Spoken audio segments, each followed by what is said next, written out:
workshop on French Argot, translation challenges, and French cuisine. Let us begin this event with a prayer song. I request you all to rise up for the prayer song.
I request all of you to sit.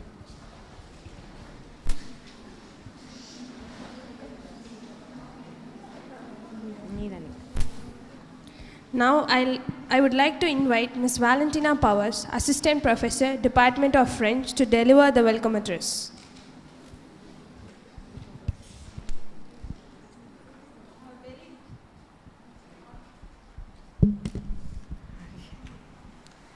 A very good afternoon to dear all present here. It's a great pleasure to welcome you all to the workshop on behalf of Department of French, Ledido College. First, I would like to welcome our honorable chief guest of the day, Vice Principal of Ledido College, Dr. Nimar Elizabeth, who have taken time to be with us today. Your presence truly enriches our event. Welcome, ma'am.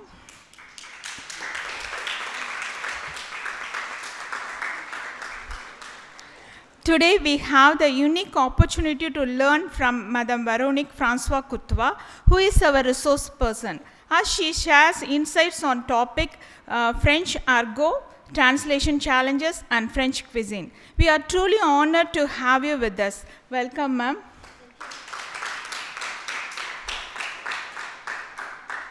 I extend my welcome to Dr. Santo Michelin Sankida, Coordinator, Department of French, Ms. Kavita, my co-faculty, and the cheerful participants, second year Part 1 French students. Throughout this event, I encourage all of you to engage actively, ask questions, and take advantage of this valuable chance to expand your knowledge and perspective. I hope you find inspiration and fulfillment in every moment. Thank you. Thank you, ma'am, for the warm welcome. Next, I invite Dr. Santo Michelin Sangida, Coordinator of Department of French, to introduce our esteemed chief guest for the day. Bonjour, welcome to our celebration of International Translation Day. This is the second day of our celebration of International Translation Day. Yesterday we celebrated in the real sense of celebration with an intercollegiate meet, Franco Bunch 24, which you all organized, and in which 160 students from 8 institutions came together to celebrate Francophony and translation, the art of translation. It was a huge success and the credit goes to you all. Today we gather not just to honor the art of translation, but also to delve in the rich tapestry of languages and cultures that make our world vibrant and diverse. As we embark on this workshop focused on French Argot, French translation challenges, and the delightful nuances of French cuisine, we are thrilled to have two distinguished persons joining us, and I'm very happy that I've been given the responsibility of introducing these iconic persons. Let me first start with our own Vice Principal, Dr. Nimma Elizabeth, the chief guest of this workshop. She is also the head of the Department of Physics. Though she belongs to the sciences stream, she has always been a great administrator and has supported all the endeavors of the Department of French to a great extent. It is the encouragement of administrators like Dr. Nimma that keeps us motivated and engaged in such academic activities. Dr. Nimma Elizabeth, with her wide expertise and her proven leadership skill set, has headed almost all the administrative offices of our college: curriculum planning and evaluation cell, examinations office, internal quality assurance cell. She has also been the dean of academic affairs before becoming the vice principal of Lady Doak College. Thank you, dear ma'am, for graciously accepting our invite to preside over this event in spite of your totally tight schedule. Next, my dear students, a renowned expert in the field brings a wealth of knowledge and experience that will undoubtedly enrich our discussions and learning. And today we have with us Ms. Véronique François-Courtois. You've been watching this girl since yesterday as a package full of energy, enthusiasm, knowledge, and most importantly, the willingness to share this knowledge and expertise. Am I right? So to formally introduce her, born in Versailles, Ms. Courtois has got a dual nationality, French and American. She has been on the administrative wing of several American universities in Paris. She was then engaged to manage the Maison Française of Tufts University and also worked in the Department of French, teaching the French language, cinema, and culture. She has also taught in the Boston University. And now, having settled down in Los Angeles, she has worked in the field of marketing and distribution of films before opening her own film distribution unit, which is called as Casque d'Or Films, in Western Hollywood, right? In Western Hollywood. Nevertheless, she has retained her multifaceted passion, continuing to teach French in Alliance Française of Los Angeles, where she has been working since 2018. French Argot, with its colorful expressions and local flavors, presents unique challenges for translators today. Understanding these nuances is vital, not only for accurate translation, but also for preserving the essence of culture and communication. Today we will explore how culinary terminology can further complicate this landscape, blending language with the art of cooking. Today's workshop promises to be an exciting journey, my dear students. Let us embrace the challenges of translation, celebrate the beauty of French language, and perhaps even discover some hidden gems in the world of French cuisine, which we are all interested in, aren't we? Yes? Yes. So today, my dear students, please join me in welcoming Ms. Véronique François-Courtois and Dr. Nimma Elizabeth through a round of applause to lead us through this fascinating exploration. Let's together make this a beautiful afternoon filled with learning, inspiration, and delicious discussions. Don't be silent, please. Let's discuss.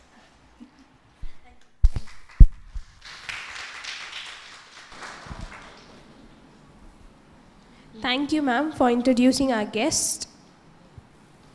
Now I would like to call our Now, I would like to request our coordinators of the Department of French to honor our chief guest with a memento.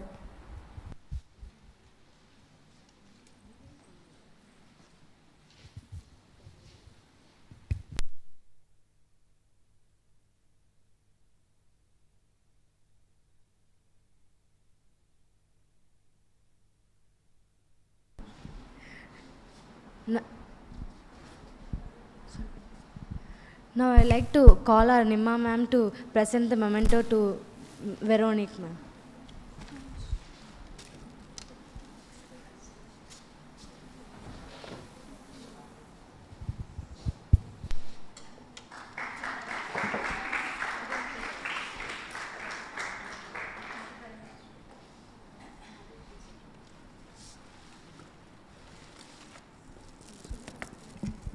I would like to call our coordinators of the Department of French to give away the memento to Varun.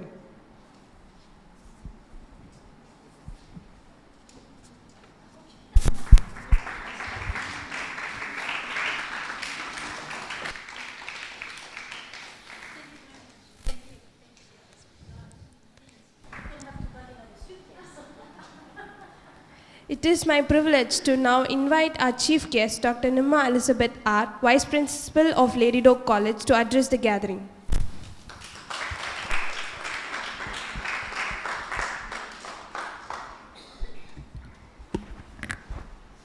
Good afternoon, dear students and the guests on the dais. It's my pleasure to have been invited to this workshop in celebration of International Translation Day. I'm happy to see that you have all come together here to explore the vibrant world of French language and culture, focusing on the intriguing aspects of French argot, the challenges of translation, and the culinary treasures of France. And I'm equally happy that there are these many people in our college community who are working on this perspective of knowledge. I would like to extend a heartfelt welcome to our distinguished resource person, Ms. Veronique Francois Coutois.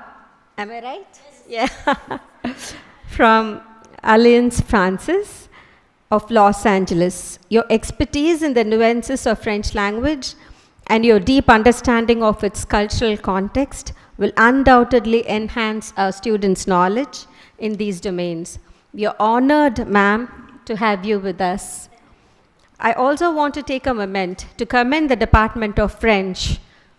It's the smallest one, I think, in college, the smallest department, for the tremendous efforts in organizing this workshop. Your dedication to promoting language learning and cultural appreciation is truly commendable. This event not only highlights the importance of translation, but also underscores the vital role that language plays in bridging cultures and fostering understanding. And my dear students, from the introduction that Dr. Santo gave about Ms. Coutois, I understand that you're all fortunate today to have such a resourceful, multifaceted person who have come all the way from the US to engage you in today's sessions. So I encourage all to actively participate and share your thoughts, Ms. Coutois. Translation is both an art and a skill. And through the collective insights, which I believe would be an outcome of this workshop, we can uncover the many layers of meaning within the French language and its culinary delights. With special thanks once again to Ms. Veronique Coutois and the Department of French for making this event possible. I wish you all an inspiring workshop this afternoon. Before I close, I want to share with you my personal experience. One of my relatives got married to a French national last year. And because the nationality is different, she's an Indian and her husband is a French, we had to go through a lot of protocols and procedures and paperwork to make it possible. And along the way, we had to find approved French translators because you know that our birth certificates issued by the Corporation of Madurai is in Tamil. But so all those certificates had to be translated into French by approved translators. And you should know that it's a very, very lucrative job. And also, my relative who's right now in Paris, you call it Paris, right? There's no S. Okay, for the past 10 months, she's finding her way home, because when you want to commute, it's you can never expect your husband to be with you all the time. So she commutes by herself. She hops on to 2 different trains and buses to reach her destination. So you have to know the language. And you know what happened? She is a student of Anna University, Chennai. You know, she's a chemical engineer, but she's not able to find a job because she doesn't know French. So, but the French government has got many schools and gives training to all these foreign nationals who come to France, to Paris, and she's completed her A1 level, and even that is not enough, so she's moving on. She's actually started her A2 from today. And I'm getting, you know, from the Olympics in Paris until now, I get news, fascinating news about the country France, now every day to me. And you never know what future has in store for you. You never know where you'll end up. So this is one of the opportunities given in college for you to branch out from your subject. So make use of this opportunity, and let's hope for the best. Thank you. Thank you, ma'am, for your insightful words. We now proceed to session 1, focusing on French slang and translation challenges.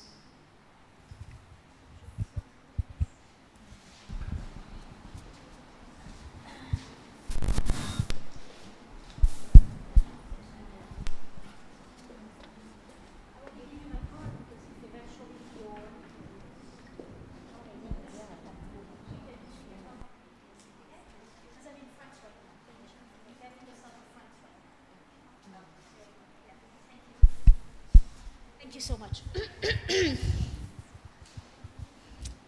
Ok. Bien. Alors on va commencer en fait, j'ai divisé en 3 parties. Ok. I divided the workshop in 3 parts. First we'll talk about slang, l'argot, d'accord. Ensuite on va parler un peu du franglais. And that's something that's really, really now getting even more and more important in France. There's this kind of new language that is suddenly appearing of franglais. And so we're going to talk about this, where now the French are starting to mix, you know, like almost when you go to Delhi, a lot of people speak kind of half English, half Hindi, and we're starting to do this in France, which is not necessarily a good thing, but as a translator, that's really something you're going to have to pay attention to. And then the third part is going to be quelques difficultés. I'm going to take some examples, okay, de phrases en anglais à traduire en français, and they are like very specific, I would say, tricks, okay, that you can recognize when you're translating from English to French. Okay, so let's start. So the first slide. Oh, just I wanted to show you where I live right now. I'm not in Los Angeles right now. I'm in the south of France. Et si vous voyez ce petit bouton rouge, that red dot, you see it? You all see it, that little red dot? What country is south of that red dot? Quel est le pays? Au sud de Perpignan. Si on continue, si vous continuez, what country is that? L'Espagne. España. Okay? Spain. So I'm literally 40 minutes from the Spanish border. Okay? But this is still France, bien sûr. Okay. All right, let's do it. Let's start. Okay. Origine et évolution de argot. I mean, what does argot mean? Okay? That's the definition. Very informal language used by certain groups or professions. And I think that exists in any language. Do you have some kind of slang in Tamil? Okay? All right. Donc, okay. So it's always the same thing. Like each profession, for example, is going to have a certain argot. L'argot de la cuisine, l'argot de la guerre, malheureusement, war, hein? L'argot des voleurs, thieves, Et en fait, l'argot, quand vous allez en France et que vous allez entendre l'argot français, it's mainly Parisian slang. Okay? Pourquoi? Because Parisian slang started with groups of thieves, prostitutes, beggars, because they didn't want to be understood by the police. Donc en fait, c'est vraiment la raison pour laquelle vous avez un argot, c'est que l'idée, c'était que la police ne vous comprenne pas. D'accord? And that, little by little, became known as Parisian slang. D'accord? It's not that old. 1426 is actually the first time there's some kind of recorded document that there is actually, it exists. There's some kind of slang used by thieves. Okay? I was like, don't take notes, but I don't see anyone. I don't see anyone taking notes. I will send you the PDFs. I'll make PDFs and I will send them to you. D'accord? Okay. Next. Okay. I would assume maybe you have different levels of language in Tamil, I guess. Well, we have that in French too. Which means you can somehow see 1, 2, 3, 4. About 4, okay? No, I can't even count. Yes. The first one is, of course, the most formal way. And that's what you're learning. D'accord? Vous apprenez la forme la plus formelle. Avec un vocabulaire spécifique, avec cette forme vous, that you form, that we use, qui est toujours très formelle. D'accord? Donc, je vous ai donné un exemple. Exemple, j'ai chuté en faisant du ski. Which literally means I fell while skiing. D'accord? But the verb chute, chuter comes from chute, which is a fall. Chuter is the verb, which is already at a certain level. Donc, j'ai chuté en faisant du ski. Then you have the more kind of informal way, saying, bah, je suis tombé, I fell. Okay? And tomber is really just meaning I fell. Okay? Then you have the informal, which is not vulgar, once again. All this, once again, when you talk about argot, it's not necessarily vulgar. Okay? It's just a really extremely informal way of speaking. So you have informal, that's used more often when you speak than when you write, and it's like, je me suis cassé la figure. Which means literally I broke my face when I fell. Okay? So that's already, if I hear someone say that to me, that's already kind of slangy, okay? It's slang, it's not vulgar once again, but it's slang. And then you have slang, really informal, and once again, mainly, I would say in Paris, people would say, je me suis ramassé la tronche. La tronche is the slang word for a face. Okay? So you have all these levels. So once again, depending what you're translating, are you translating comics? Are you translating a novel? Are you translating, I don't know, a romance novel? All these different translations, you're going to have to adapt that level. Okay? Next. Okay. Once again, the French you're learning is the most formal French. But there's a huge difference, and that's probably what your daughter is going to feel. What she's learning and what people are using, okay? So I gave you like really the most famous examples of written versus oral. And when you go to Paris and you talk to young people or me, even an old woman like me, I will be using some of these words in a kind of really informal setting. With my friends, with my family, I can use that. So I can say oui, oui madame, oui monsieur, but I can also say ouais, which is the equivalent of the yeah. Yes, yeah. Okay, même chose. Oui, ouais. If you watch movies, French movies, do you guys watch French movies? Vous regardez des films français sur Netflix ou Amazon Prime? Non? Pas de film? Non? Emily in Paris? No? No one is watching that? Okay. Well, she's a horrendous example, by the way. Do not follow Emily in Paris, okay? Stupide Américaine, like who goes to Paris. She has a job. She doesn't speak French. All the guys are good looking. The subway is clean. C'est tous les stéréotypes les plus horribles. Okay. So this first we way is something that students will notice right away. How come they say way? No, we way. Okay. Second one, la négation. I worked with some, I know, not that class, a few of them. Okay. When you form the negation in French, it's two elements, right? Je ne parle pas français. Okay? In slang, that first ne is going to disappear. So you'll say, je parle pas français. Je parle pas français, je comprends pas, je vois pas, je sais pas. And the only way you know that it's actually negative, it's because you have to put that pas. So that's oftentimes what people will notice. Ah, tu comprends? Non, je comprends pas. Tu vois? Non, je vois pas. So that's definitely one thing you're going to hear people say, not just in Paris, but all over the place. People will say that, okay? Okay, a third one that you hear a lot.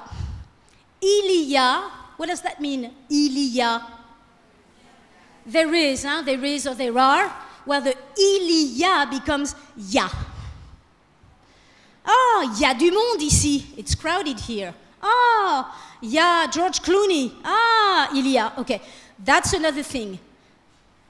I know for people who are not fluent, it's sometimes difficult to notice those things, but if you really pay attention, now that you know, you'll hear it. Next French movie you watch, pay attention. You're going to hear that. Okay. Okay. Je, I mean, it's so bizarre because there's actually no explanation for this. You have, for example, je plus verb, and you're not going to say je sais, which technically you should say. Okay, je sais means I know, right? But once again, in slang, extremely informal, people are going to say che. So you have that sh sound coming out of nowhere, and people use that.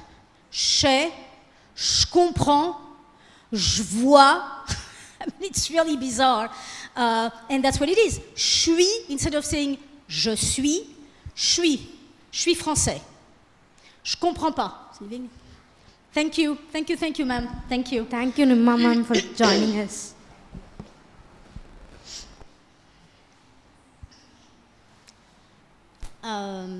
Okay, so once again, you know that je suis versus je suis français, je suis indien, je suis espagnol. It sounds really bizarre, but that's actually what we say. Okay?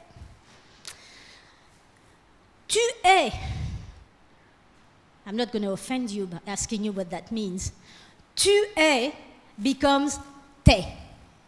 Once again, you end up having that vowel, tu es, which allows you basically to kind of put that together. Ah, t'es indienne?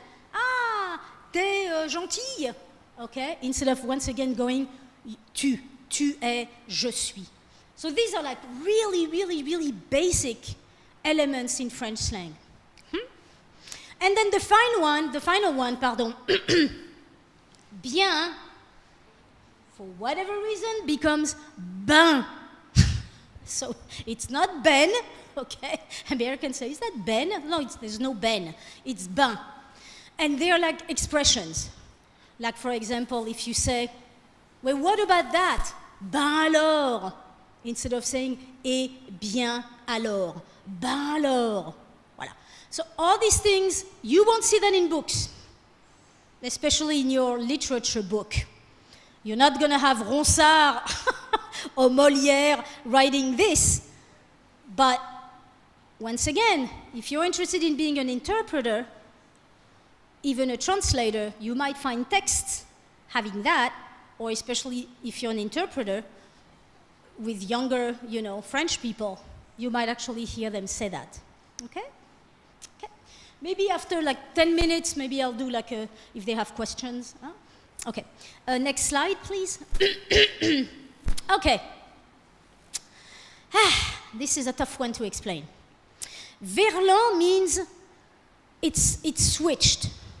Verlan means à l'envers, switched. Verlan, l'envers. And it's basically the trick is to invert the syllables. I don't know if you have something like this in Tamil. I mean, I think they do it in English as well. As I said, you basically switch the order of the syllable. So I gave you some examples. C'est relou means c'est lourd, heavy, or it's bizarre. C'est chelou means c'est louche. It's kind of odd.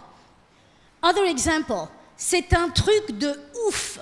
Ouf, if you revert it, is fou. And what does fou mean? Ooh, crazy. Fou means crazy, okay? So, c'est un truc de ouf means it's totally crazy, it's totally nuts. You'll hear a lot of people say that, a lot of French people. Oh, c'est totalement ouf. Okay. Ta rhume. Rhume, once again, you have to read it basically backwards, is mère, mother. Ta rhume. Once again, this verlan is mostly used by young people. I mean, it's old already, that whole idea of verlan. But the whole idea is so your parents don't understand. So it's this kind of, once again, language you develop so your parents don't know what you're saying, okay?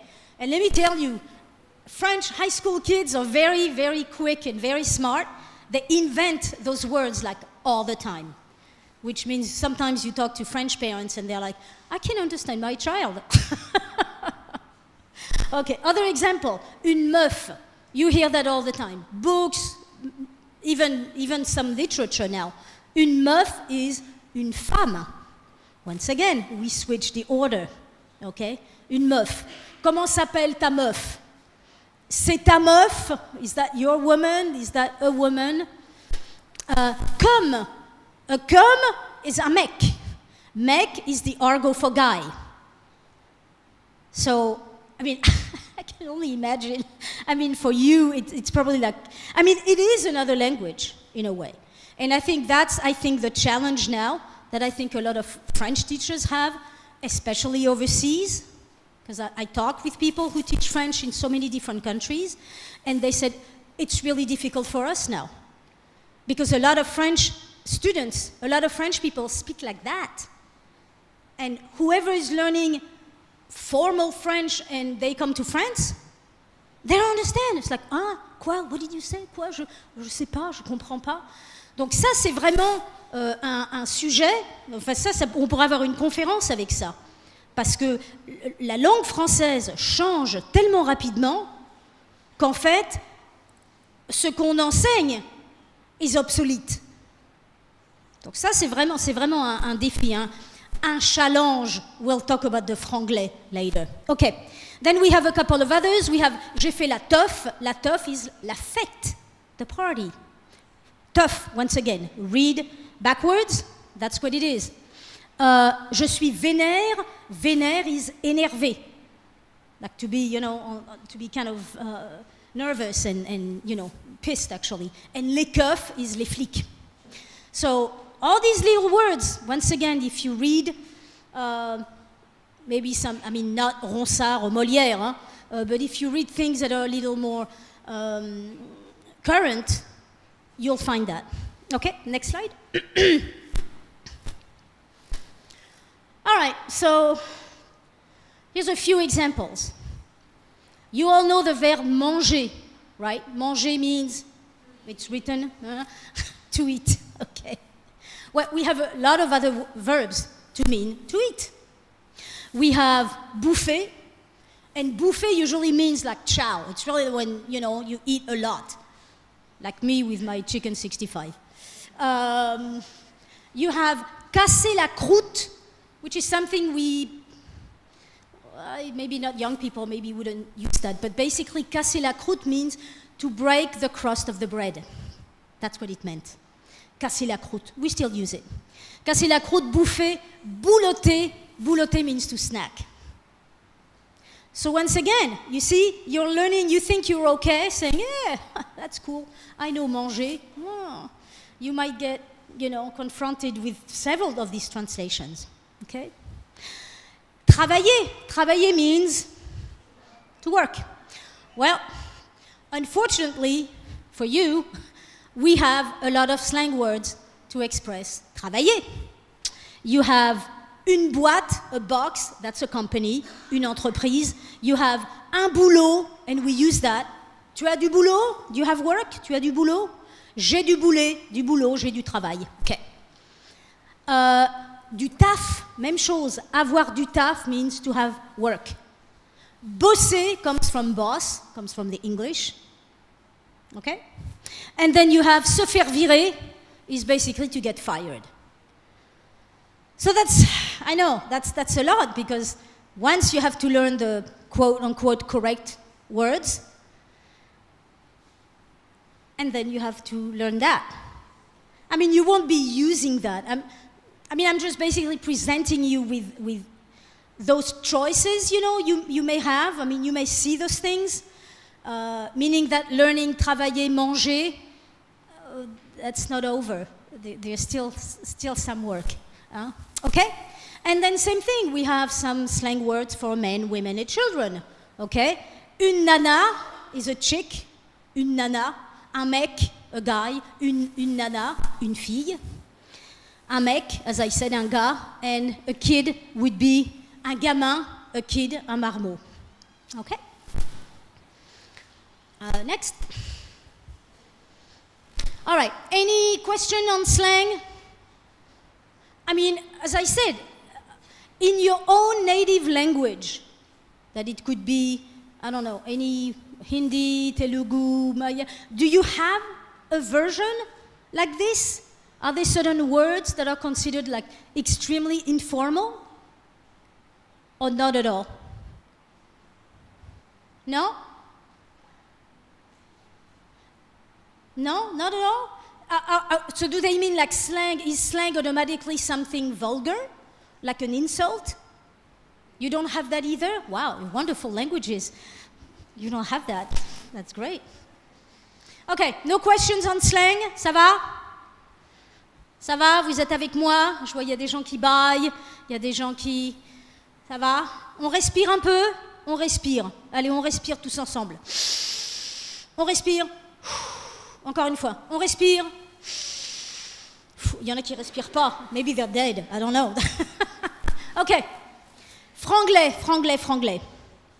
As I said, franglais is really something that is new, and that's definitely the influence of American English on French culture. Movies, songs, fashion, marketing, advertising on television. You'd be surprised how much English you see on French television in advertising. Okay?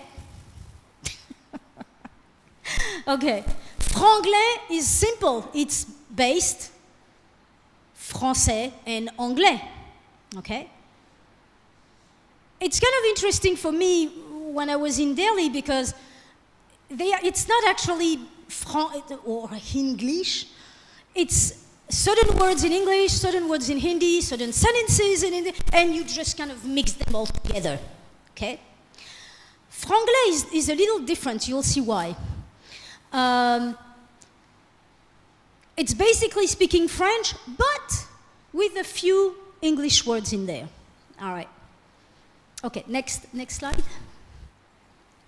All right. Then you have something called anglicisme. And an anglicisme is basically we are using the English word instead of a French one. And we'll talk about that. These words like weekend and parking and sandwich and smoking, these have been around for a long time. They're almost kind of considered now as a French word, okay? What would you say for weekend if you have to translate that into French? We have an expression for weekend.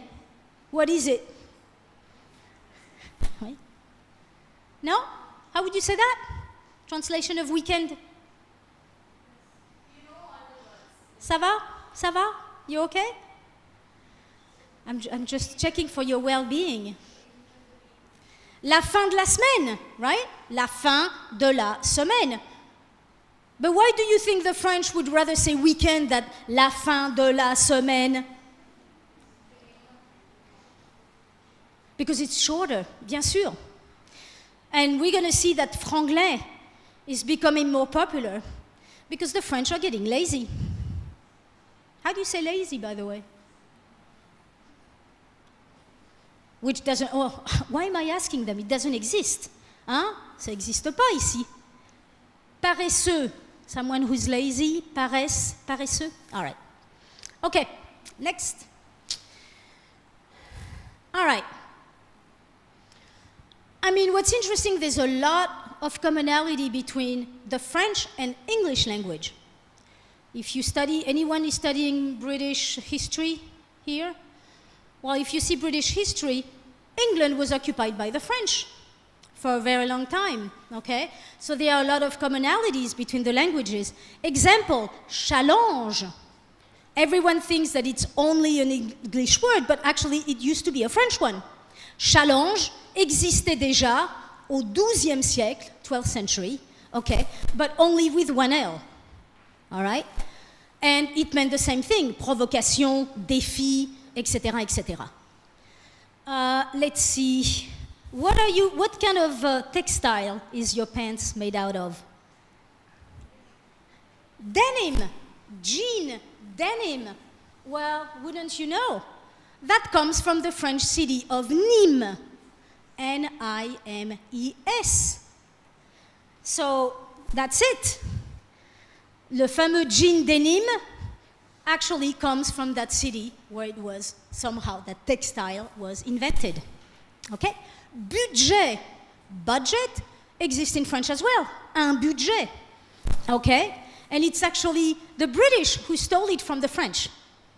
Because we used to have something called bougette, which was a little purse, which was a little leather purse. Okay? All right? And then we have tennis, le tennis. Okay? Which comes from the verb tenir, to hold. So once again, if you're interested in linguistics, that's actually something that's kind of fun, to see the interaction between English words and French words. Okay? Next. All right. Now it gets a little more difficult. You now have a trend in France where you have something called les faux amis, false cognates, which means that the words are similar in French and in English, but the meaning is different. Okay? So now you hear French people saying, oh, j'ai pris un vol domestique, which technically in English would be a domestic flight. But domestique doesn't mean that in French. Domestique is like household. So, but because it sounds the same in English, oh, all right, we're going to use it in French. That's not, I mean, technically it's not correct French, okay? We don't say un vol domestique, we say un vol intérieur. So once again, as a translator, that's going to become really difficult for you to really choose, are we going to use the correct form, or are we going to use what people use, informally? That's oftentimes it's going to be a challenge for you, okay? Suivant, next. All right, we're talking about laziness. These are examples of laziness. Now you hear people, instead of explaining a notion in French or just using the French word, they'll just use the English word.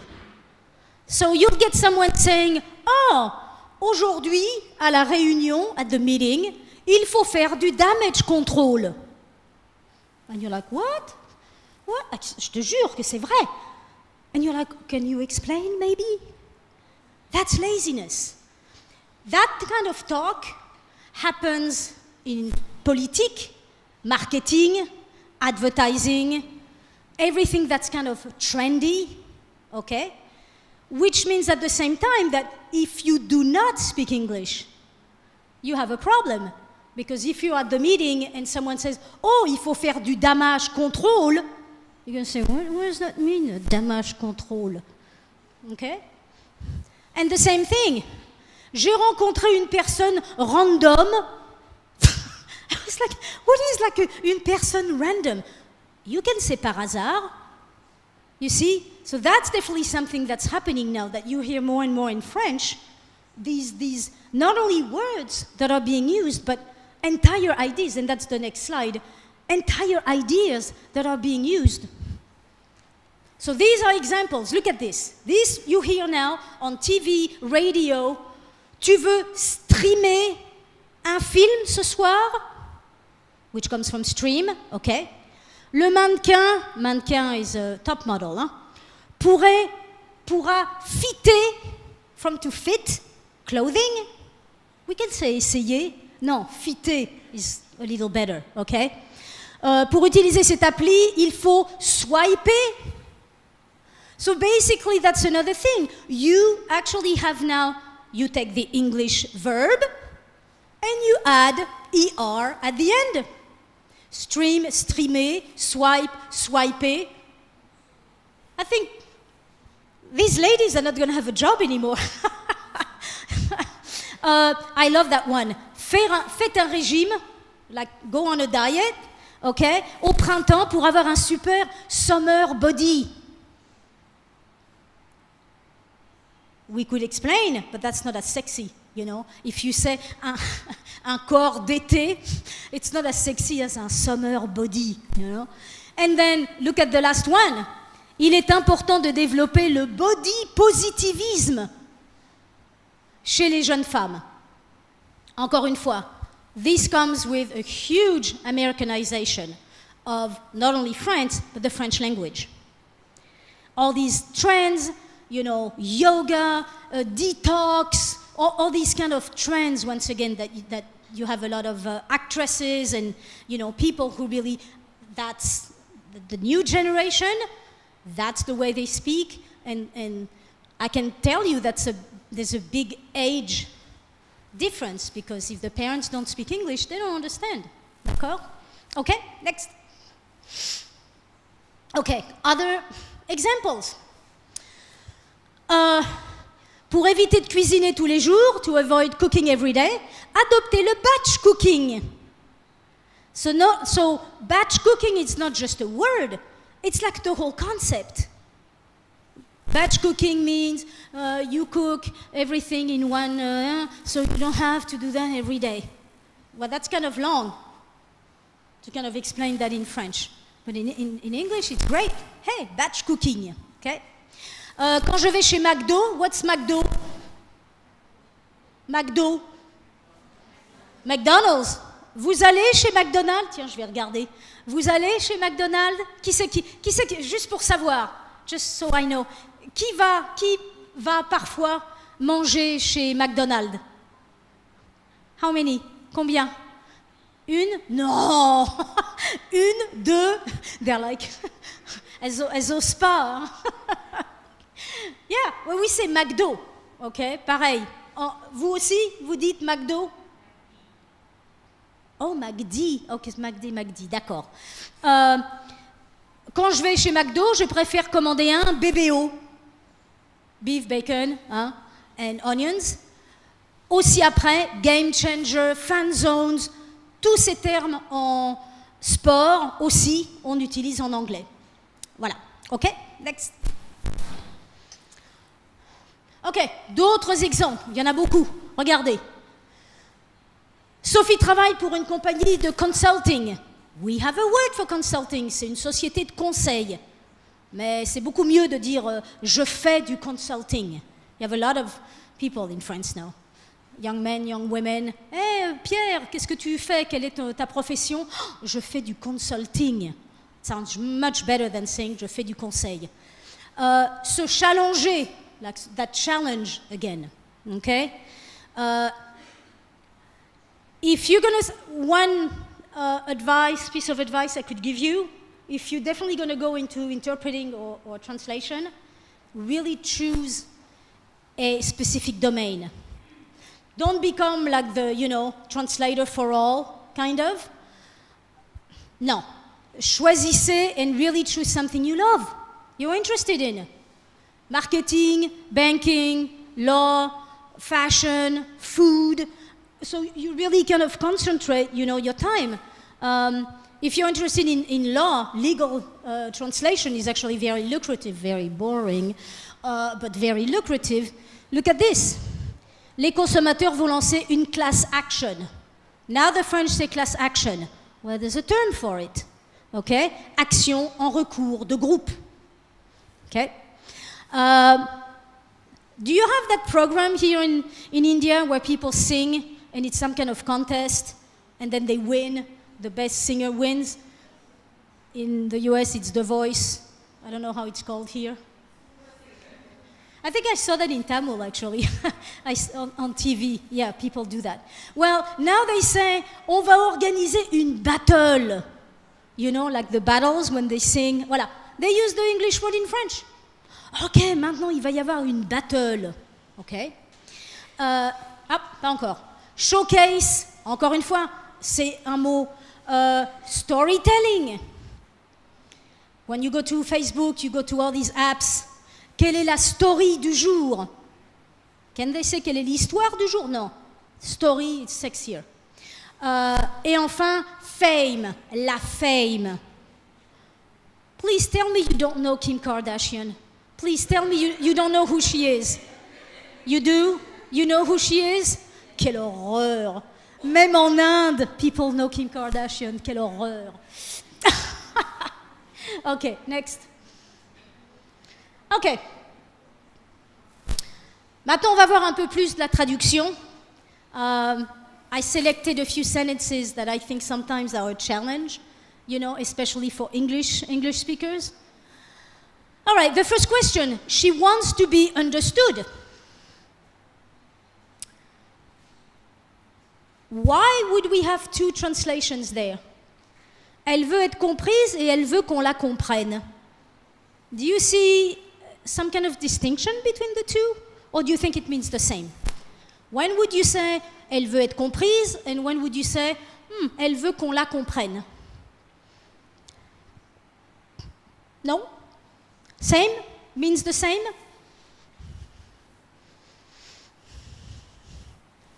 Bonjour.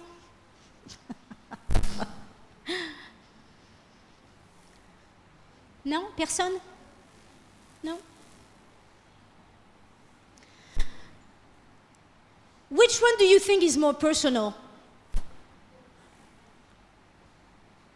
Elle veut être comprise ou elle veut qu'on la comprenne? Yeah, once again, the on that we use so much in French, right? On, you're usually included when you say on. Okay? So if you want to say, elle veut qu'on la comprenne, there's more of an aspect of, emotion, I would say. Elle veut être comprise, it's almost like very strict. That's what she wants. She wants to be understood. So, see, in the translation, there's a slight change. Okay? Then you have, trouble is expected. Why is that structure so different in English and in French?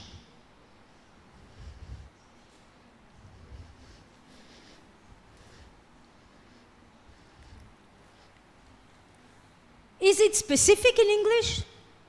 What do we put the accent on in English? Trouble is expected. Are we putting the emphasis on trouble or the people who might be in trouble? Huh? Trouble is expected is really like strict in a way. It's not personal at all.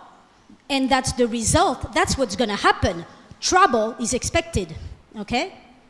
In French, on s'attend à des ennuis. So once again, we go back to that more personal aspect. Ça va, mademoiselle? Ça va? Très bien. It's almost over, so you can have a break after that.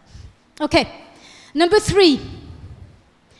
Are you being attended to?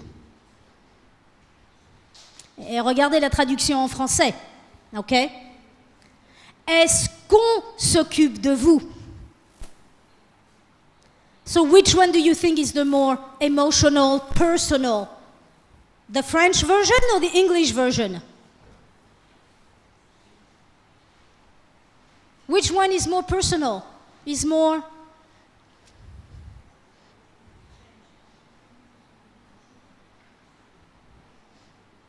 I think they're all dying for tea or coffee, là. Tu vois, parce que je les vois, là. Encore une fois, see the difference. English is definitely more rigorous when it comes. You always put the emphasis on the result. Okay? Are you being attended to? Whereas in French, est-ce qu'on s'occupe de vous? Okay? S'occuper d'eux is really more taking care of someone. Donc, encore une fois, il y a un côté un petit peu plus personnel. OK? Suivant, next. I'm sorry because I'm turning my back to the camera often. Okay, you have a few more. As I said, we will send you the PDF. Okay?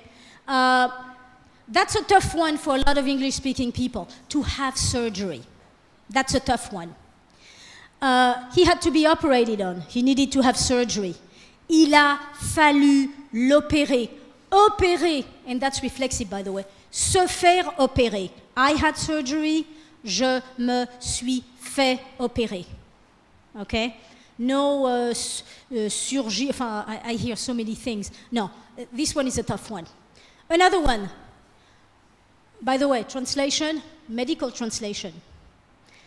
I know it's not an easy field, but it's a lucrative, very lucrative field, especially because there are more and more associations of pharmaceutical companies moving to India and wanting some partnerships between Indian pharmaceutical companies and French ones. So there's jobs. The patients are very well looked after. Là aussi, on peut avoir deux traductions.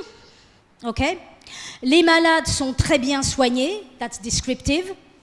Or you can have, on soigne très bien les malades.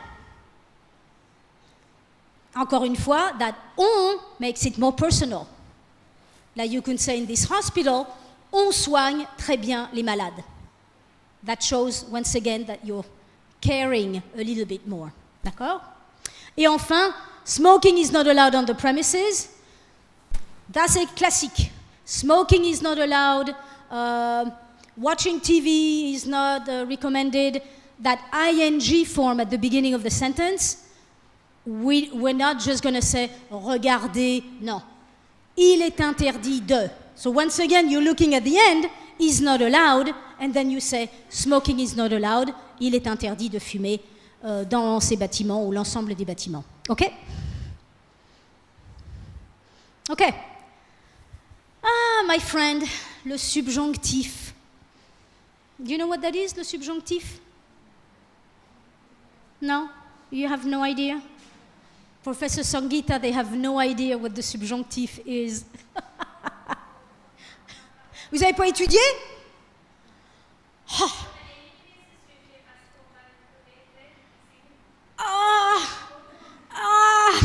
J'ai mal.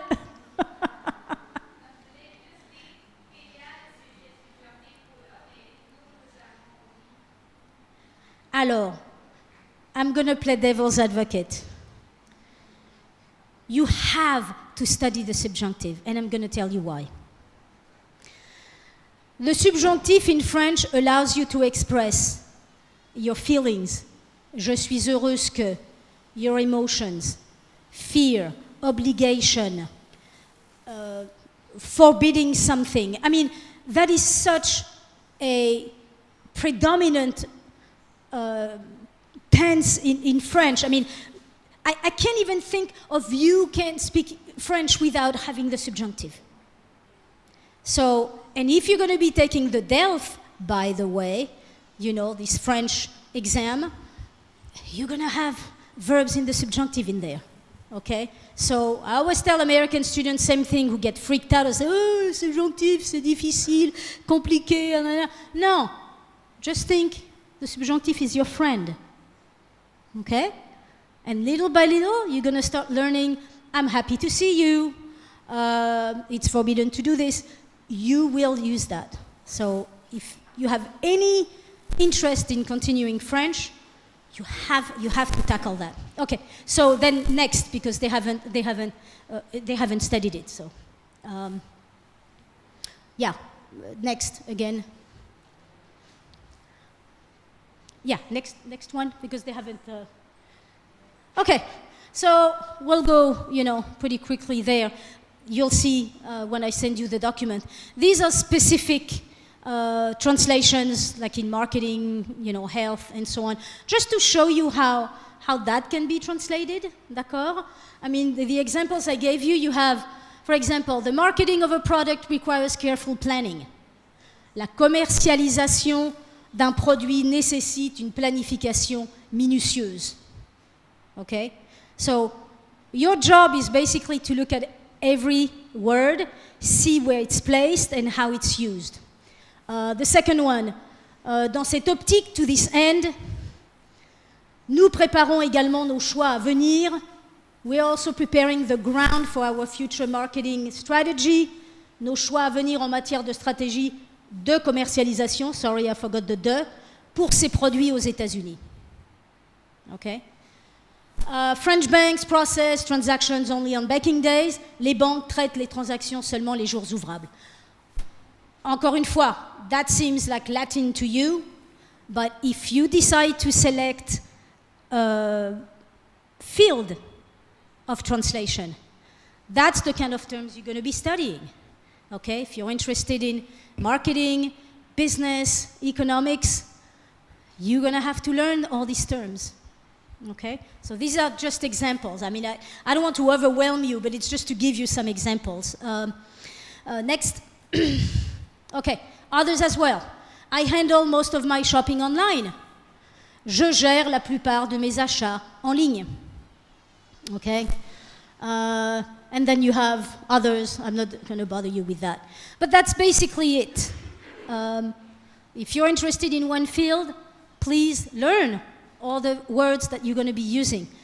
Don't start doing medical and marketing. No. Because you're going to know a little bit of both, but not enough to be credible. Once again, I mean, that field of translation, not only you have now artificial intelligence, people are going to be using Google Translate, they're going to be using DeepL, they're going to be using... So people are going to wonder, why would I pay you to translate something when I can do it at home in 5 minutes for free? Okay? So you have to become an expert at what you do. You have to show that you know the culture, you have to know that you show the distinctions, because what's going to happen, and people are going to pay nothing and use DeepL or whatever, but you know what? Some of these are usually full of mistakes. Grammar, spelling, structure, and that's going to be your job. Okay, I think that's it, no? Yep, that's it. This is just an example of franglais. This was on, do you recognize le monument? La Tour Eiffel. What is it written on la Tour Eiffel? Sharing. Et ça, c'était une énorme polémique en France. It was a huge issue. People were like, wait a minute. Pourquoi on ne met pas partager? Pourquoi mettre sharing en anglais? Donc ça, c'est vraiment, encore une fois, très politique, n'est-ce pas?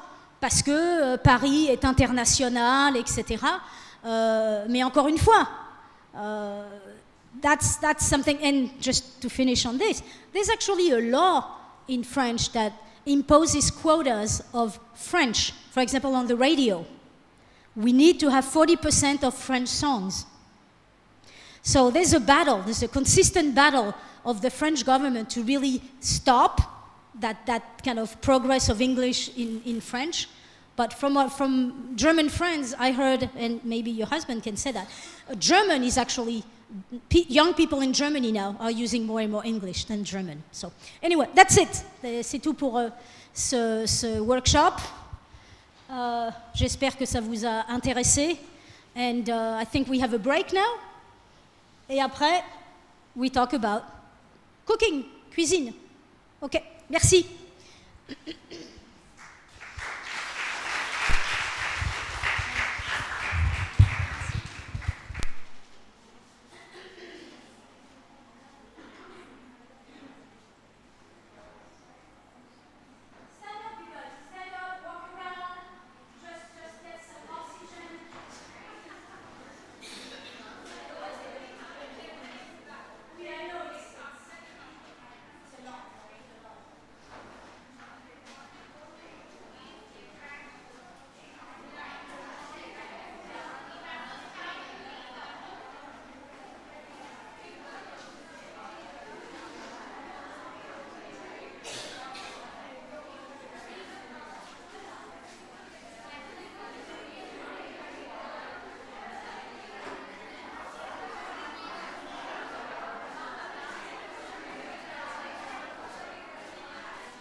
Girls, please be quiet, maintain silence.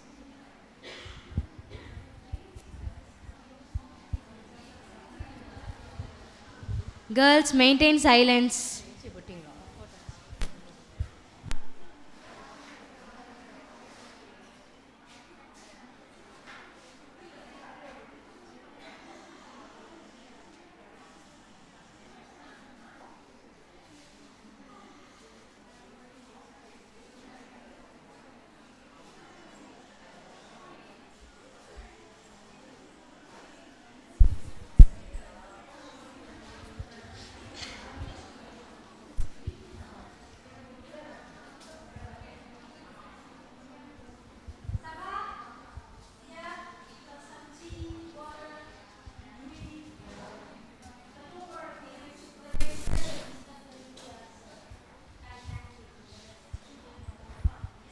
Girls, please maintain silence. Our next section is gonna start.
Oui. Ok, ok.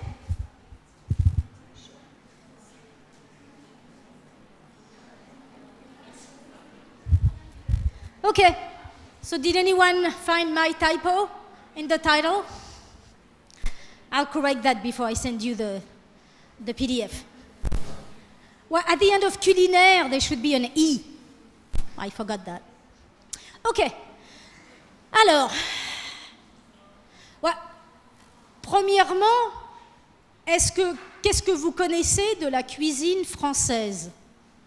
Are there any dishes? Are there any specialties that you know of French cooking?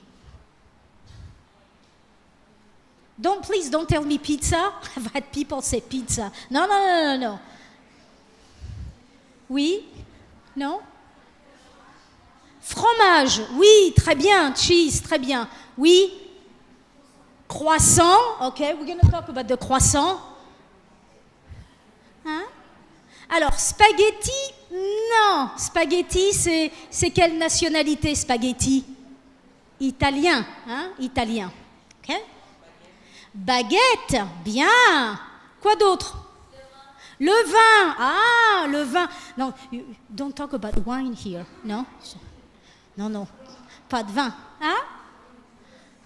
Oh, okay, that's very cute because macarons are the little, macaroons. But in a lot of countries, people tend to say Macron, which is the name of our president. Hello. Hey, how are you? So it's actually very funny if you watch like the news in Japan, when you see the Japanese trying to pronounce the name of the president, they'll go, Emmanuel Macron, Macaron. And we're like, no, it's not macaron, it's Macron. Anyway, anything else that you would know about French food? Ah, pain au chocolat. Croissant, ouais. Anything else? Chocolate, yeah, chocolate, we have chocolate, but it's more, there's another country that's there are two countries in Europe that actually are very, very famous for chocolate. Switzerland, la Suisse, et un autre pays that starts with a B. Belgique, absolument. La Belgique est très, très célèbre pour le chocolat, tout à fait. Ok, bon, on va commencer. Bon, allez, on y va. Encore une fois, I will send you the PDF so you can kind of have fun. I kind of did like a little compilation of all the verbs that we use for cooking, and there are a lot, okay? Verser, I'm not going to read them all, but you'll see. Verser, pétrir, étaler, mélanger, égoutter, porter à ébullition, disposer, etc., etc. That's a great translation specialty. Food, restaurant, okay? I have two friends of mine. One is a photographer, and the other one is a translator. What do you think they do? They work for publishing companies that publish cookbooks. And that's fun. They translate the recipes in different, languages. And the other friend is actually taking those amazing photos of. That's awesome. I can truly tell you that now, because once again, there's more and more interest in India, a lot more interest in Indian food and specialties. And especially in the US, in California, a lot of vegetarians. So all the products, all the recipes coming from India are very, very popular. So that's one thing.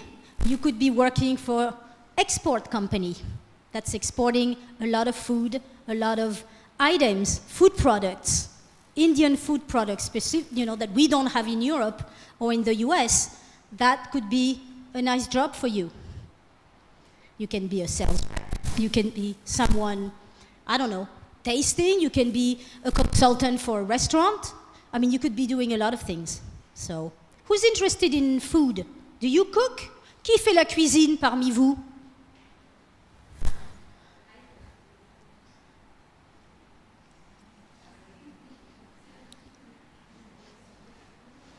Bonjour.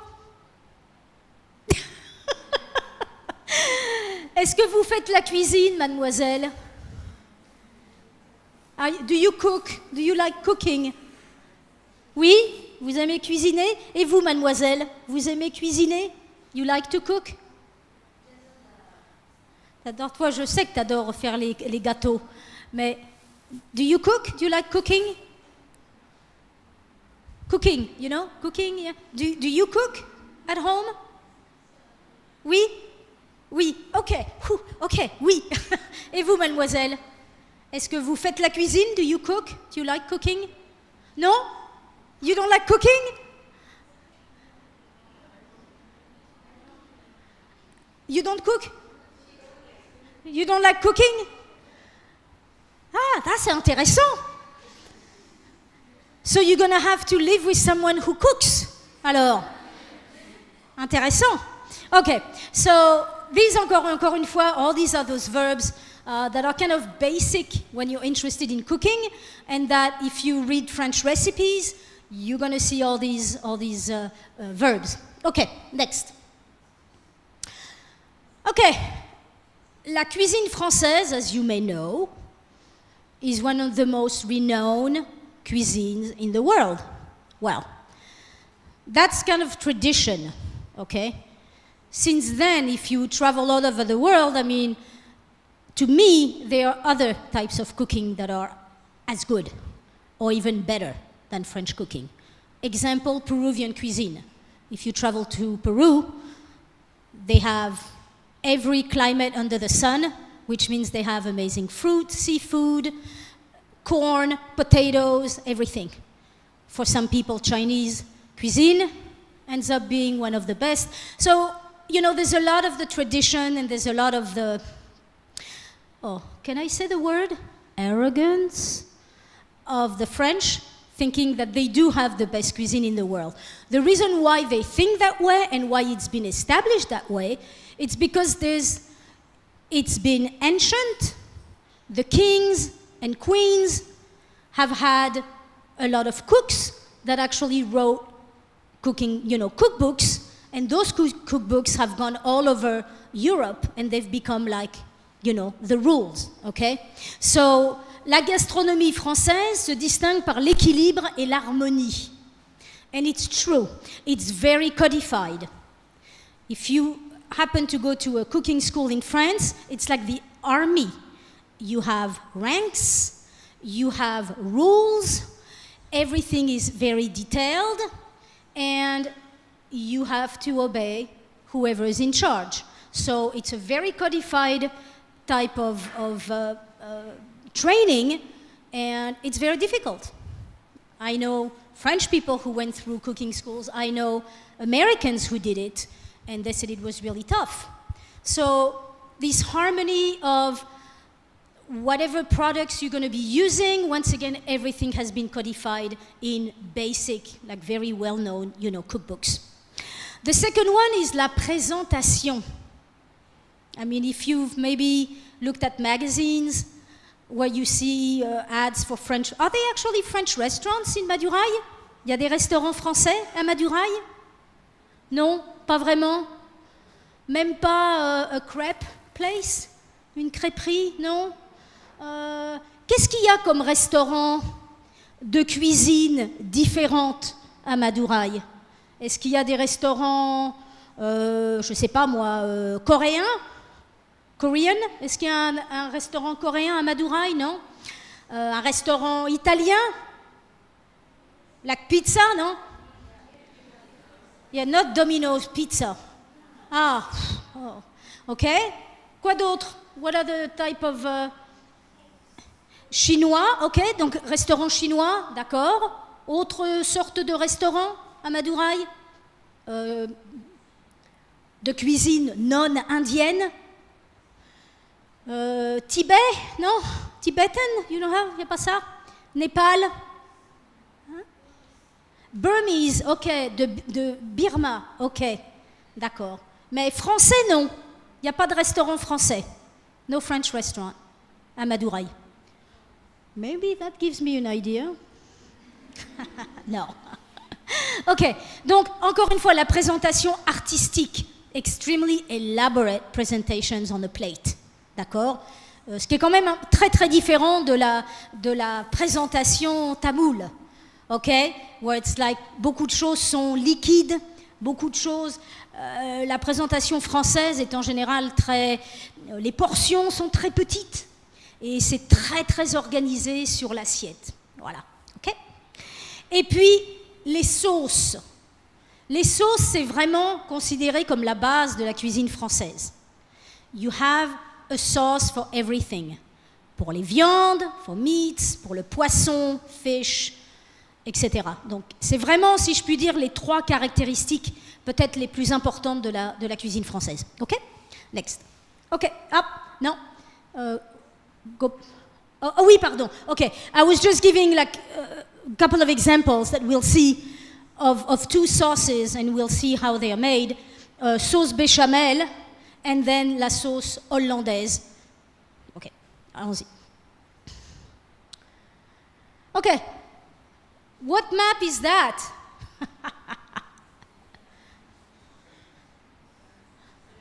Quel pays? Quel pays, mademoiselle? Quel pays? What country is this?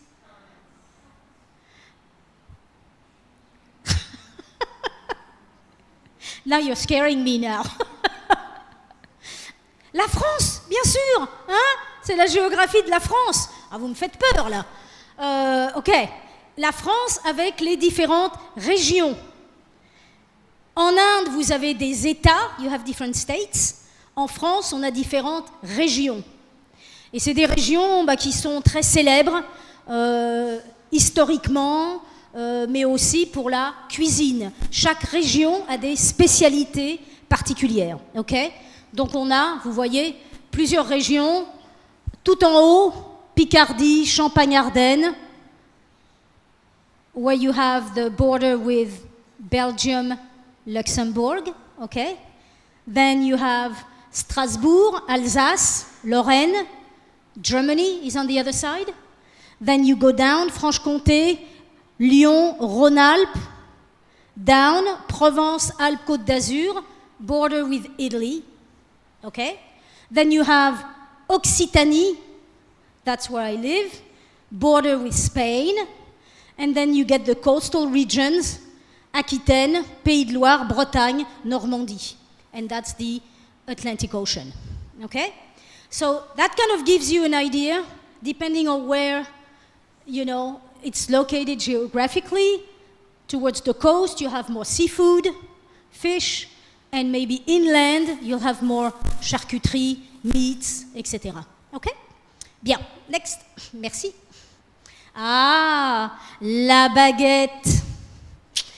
You know, the baguette now has been classified at UNESCO as something that's very specifically French, and that's part of the tradition.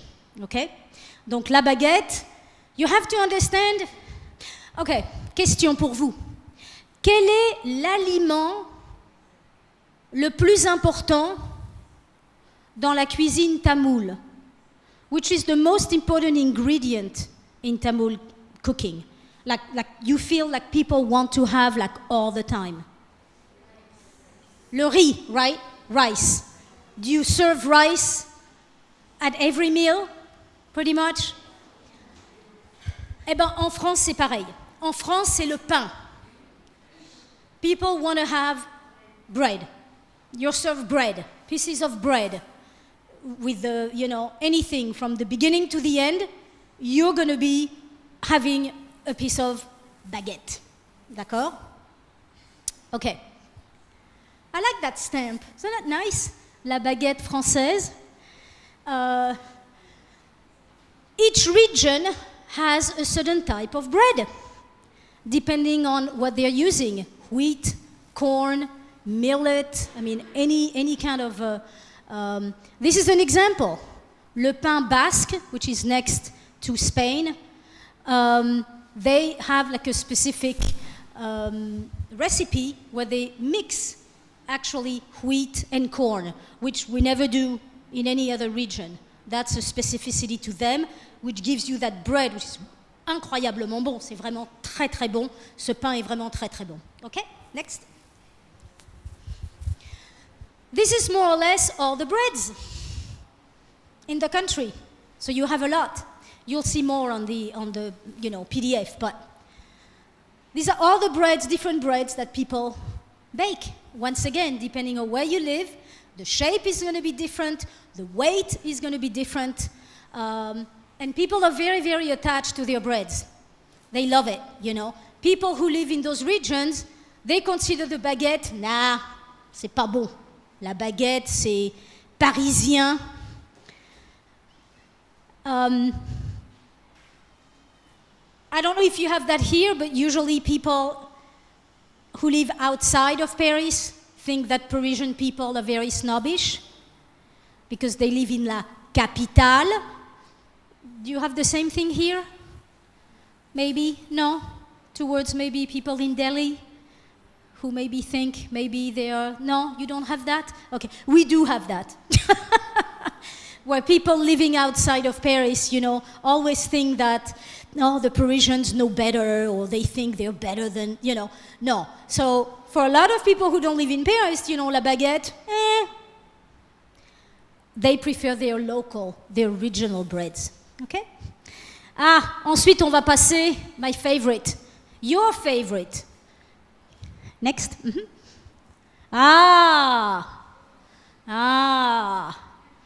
Là, vous pouvez identifier, non? Qu'est-ce que c'est? Les croissants, ok? Les croissants et... les parties, qu'il l'a dit. Le pain au chocolat, absolument. When do we eat this? Est-ce que vous savez quand les Français mangent des croissants ou des pains au chocolat? Est-ce que vous savez à quel moment de la journée? Le matin, le midi, le soir, la nuit?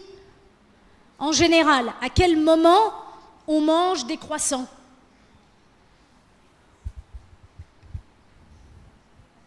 À quel moment? At 2 in the morning? At 8 in the morning? At 4 p.m.?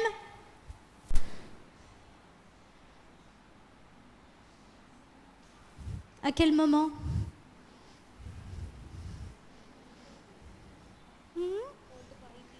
Ok, 4 to 5 p.m., oui, c'est une possibilité. A lot of children, when they're out of school, they get a croissant, c'est vrai. Mais la majorité du temps, c'est à quel moment? Breakfast. How do you say breakfast? Petit déjeuner, exactement. Si vous allez dans un hôtel en France, classiquement, on va vous servir pour le petit déjeuner idli, sambar, dosa. Non, ça c'est it's here.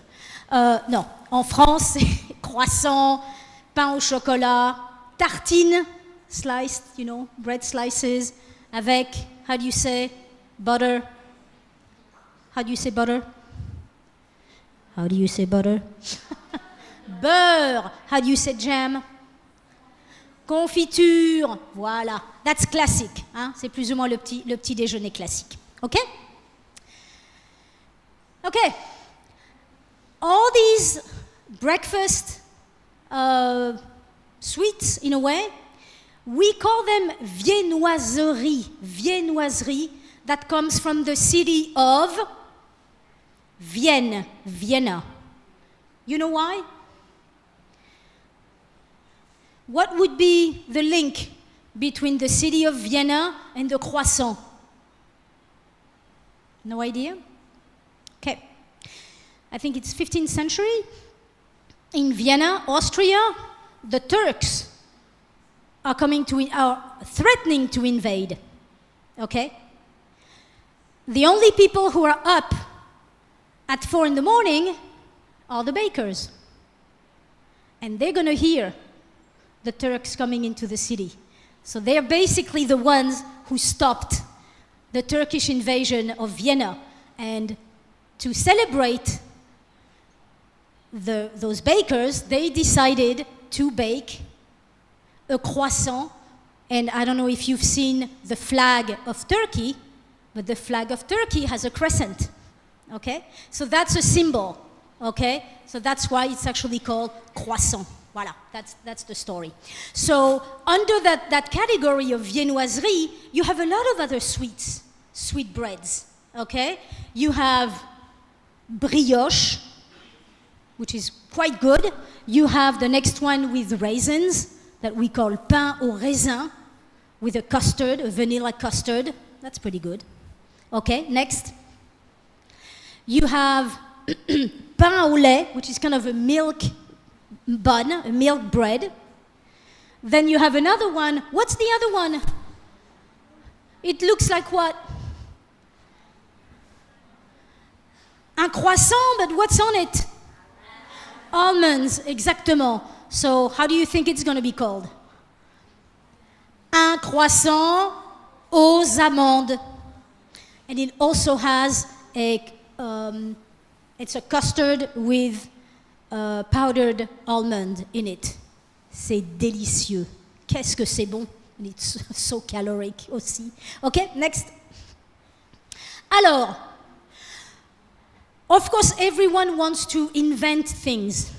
So the latest trend in France now is we find croissant boring. It's a croissant. We're going to make it snappy. We're going to change the style of the croissant. So now you start seeing those types of croissants. La forme est différente, the shape is different, les couleurs, ils ajoutent des couleurs maintenant, they color, I mean, it doesn't look like a croissant anymore, okay? So that's the new trend, and you're gonna see the latest trend qui est absolument incroyable. Vas-y, next one. The XXL croissant and pain au chocolat. Ah mais c'est énorme. Les pains au chocolat sont comme ça. Le croissant est comme ça. Voilà. Donc ça c'est un chef qui s'appelle Michel Contini, who thought he was going to be really creative and he's making these XXXXL croissants. Vous savez combien coûte un croissant XXL? Combien le prix? 30 euros. 30 euros. Which is about 30 euros. 3,000 rupees? À peu près, hein? 3000 rupees pour un croissant. Vous imaginez, non? C'est incroyable. Mais c'est très à la mode. Donc vous voyez dans les cafés, c'est très bizarre, vous voyez une petite table, un petit café et un gros croissant. Voilà, donc ça c'est assez drôle. Ok, next. Et puis maintenant, oui, les Américains, of course, because they always want to do things their way, ils ont inventé quelque chose qu'on appelle le cronut, qui est un mélange de croissant et donut. C'est bizarre, hein? J'ai goûté, c'est bizarre. Et the most hideous pastry ever, the crookie. C'est horrible, non? Enfin, je veux dire, on voit le pauvre croissant with this kind of cookie dough on it that looks like, I don't want to say. And they're happy, they serve you and they sell that for like $10. Mais c'est horrible. J'ai dit, mais qui a inventé une chose aussi horrible? Et en plus, c'est pas bon. C'est vraiment pas bon. Voilà. Donc, ça, c'était bon. C'était pour rigoler un petit peu. OK, next. OK. On revient un petit peu à la tradition. Je vous ai dit encore une fois que les sauces étaient quelque chose de très important. La sauce béchamel, et la sauce béchamel, c'est classique dans la cuisine française. Et vous avez, alors on va traduire un peu, de la farine. What's farine? Flour. OK? Donc la farine, c'est flour. Ensuite, on a beurre, you know, butter. Ensuite, on a du lait, milk, OK? Ensuite, on a noix de muscade. It's a spice. It's a nut, round like this. And you just kind of scrape it. Nut pepper, it starts with an N. Nutmeg, exactement, absolument. Voilà, donc ça c'est une sauce qu'on utilise vraiment beaucoup pour les légumes, pour la viande pas trop, mais en général pour les légumes. Ok? Next, c'est la sauce, voilà, la sauce hollandaise. Bah, la sauce hollandaise, on l'utilise en général pour les œufs. C'est quelque chose qui est, encore une fois, alors on a des œufs, which mean eggs, des jaunes d'œufs, egg yolks, du citron, lemon, et de la moutarde, mustard. Voilà. Donc ça, c'est une sauce en général qu'on va servir aussi avec du poisson. Assez classique, hein, la sauce hollandaise. OK? OK. The French la cuisine française, c'est pas très épicé. It's not a very spicy cooking, ok? Les deux choses que nous avons, il y a le poivre, bien sûr, pepper, mais on a la moutarde. Mustard, absolument. Et la moutarde, en fait, elle peut être assez forte. Okay? You have different grades of mustard. Moutarde forte. Have you ever had wasabi? Like the Japanese moutarde? Hein? Do you think that's spicy? Wasabi mustard? Pas vraiment? Un petit peu, oui. C'est épicé quand même, hein? Yeah, it's quand même spicy, hein? Bah, la moutarde, si c'est une moutarde forte, en général, vous le sentez dans votre nez. Okay? Donc ça, c'est vraiment ce qu'on peut considérer comme une épice française, la moutarde. Et puis, numéro 2, alors ça, c'est Dijon. Encore une fois, if you're interested in French cooking, you'll see that the specialties are usually linked to a city or they are linked to a region. And la moutarde, traditionally, was being made in a city called Dijon, qui est une très très belle ville. And see the next, it's now famous in India, in Tollywood. Vas-y, next. Haha!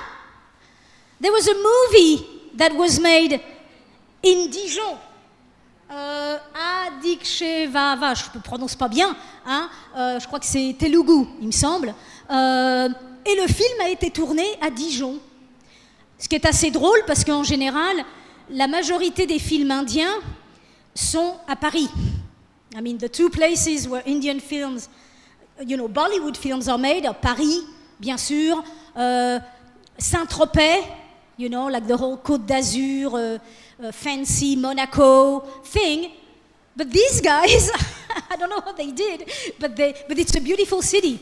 La place principale est très très belle. And I saw a YouTube video, where they actually are shooting the movie. You see all the French people going like, qu'est-ce qui se passe? Because of course you have like 300 people, okay? And I think they actually hired French people, French dancers, etc. Donc c'était vraiment... Dijon, c'est une petite ville, okay? C'est pas Paris. Donc pour la ville de Dijon, avoir une production indienne avec 300 personnes, was like, wow! C'était vraiment très très drôle, okay? Okay, we have one piment, one pepper. That's called le piment d'Espelette, qui n'est pas très très épicé. It's not very spicy, but we use it in a lot of things. Okay, and it has this beautiful red color, like saffron, un peu. And that's once again Pays Basque, near the Spanish region. And there are actually quite a lot of specialties with it. It's actually not homegrown. It was from the Antilles, next to the Caribbean, in the region of the Caribbean. And it used to be used as a medicine, not necessarily for food, okay? And then it was used after that, okay? We actually use it for chocolate as well. So let's see if you know. There's one country, or maybe you do that too. Do you eat chocolate with spices? Okay, there's one country that does. Country of Latin America. They actually put chili powder on fruit, mangoes. We do it. What do you put on mangoes? So chili powder. Oh, intéressant. Okay, so they put, oui, donc ils le mettent sur les mangues, ils le mettent aussi sur la pastèque, watermelon. They put that also on. You do that. We do that too. Okay, well, you're all Mexicans then. Because that's Mexico. They actually put everything. They put chili powder on everything. So that's funny. Okay, I didn't know there was a link between India and Mexico. Intéressant. Okay, next. This is also another specialty from that region, that Basque region near Spain. Peppers. You basically take peppers of every color, you just slice them, you saute them, and you roast them, or you put them in the oven. C'est vraiment très très bon. Donc ça, c'est vraiment une spécialité. OK? Next. Nice, huh? This is the Basque Country. This is once again next to Spain, the west coast, okay? And it's, oh, no, we went fast. That's okay, that's okay. Okay. Next. All right, that's another French specialty. Ooh, les escargots, snails. No? You don't eat that here? No? Oh no, they're looking at me like, no, are you crazy, French woman? No. It's actually not bad. You know, in Spain, they just pick them up and they kind of cook them and eat them. No, we don't do that. We kind of leave them in salt for at least a week, and then you cook them, then you clean them, and then you prepare some kind of butter and garlic and parsley paste, and you put them back in the shell, and you put them in the oven. Si vous allez dans des restaurants parisiens, you're always going to have les escargots, okay? But that's kind of emblematic, I would say, of French cuisine, les escargots, okay? You should see the Americans' face when they are presented with escargot. Okay. Next, oui. Okay, that's another staples of French cooking. You go to any kind of restaurant and you can order quiche Lorraine with a green salad. Quiche Lorraine, it's basically a mix of cream, milk, butter, and cheese, and if you want, you can put some bacon in it or little pieces of ham. And basically, you put that in the oven. Half an hour later, 45 minutes later, you get this kind of pie, I would say. It's pretty good, and you can put nutmeg as well. This is a staples. You go to any French cafe, restaurant, they will have the quiche Lorraine with a green salad. Okay? And this is the region where it's from. It's called quiche Lorraine. Lorraine is a region at the border with Germany. Beautiful region, by the way. I hope after you watch this, you want to go to France. You know, that's the point. Okay, next. Okay, la soupe vichysoise. It's a leek soup. You know, the vegetable leeks, and with cream. And the reason it's called vichysoise is because it was made in the city of Vichy, but it's eaten cold. So that's kind of considered as a summer soup. You could make that here. That would be nice to have. Can you imagine? Tamoul vichysoise. I like that. I like the way it sounds. Okay. Okay, we have dal too. Okay, we have one. No, actually, there's more than one. That region is known for lentilles. Lentilles is a translation of dal, okay? And les lentilles vertes, c'est une catégorie de lentilles that we eat traditionally with a stew. You'll get like any kind of meat that you want, you make a stew, and you'll be using those lentils, okay, lentilles. Hop, attends, avant. Can you translate for me le caviar végétal? What does that mean? Le caviar végétal. What's caviar? Do you know? Yeah, but what kind of fish egg? Like a muru fish egg or a kind of a fancy, schmancy, expensive kind of egg? Very expensive, okay? So they call that lentille because the production is not that large and they are expensive. So they do actually call them like the caviar végétal because they're very kind of precious in a way. Okay? Next. Ah! What's that? Cheese. Est-ce que vous mangez du fromage? Est-ce que vous mangez, vous, du fromage? Est-ce que vous aimez le fromage? Oui? Vous pouvez me donner des exemples de fromage? Bah, comment s'appelle le fromage le plus célèbre en Inde? Starts with a P. vanille. Bah oui. Et puis j'ai même goûté Amul cheese. Right? Hein? Garlic, was that garlic cheese? Amul garlic cheese? Cottage cheese, okay.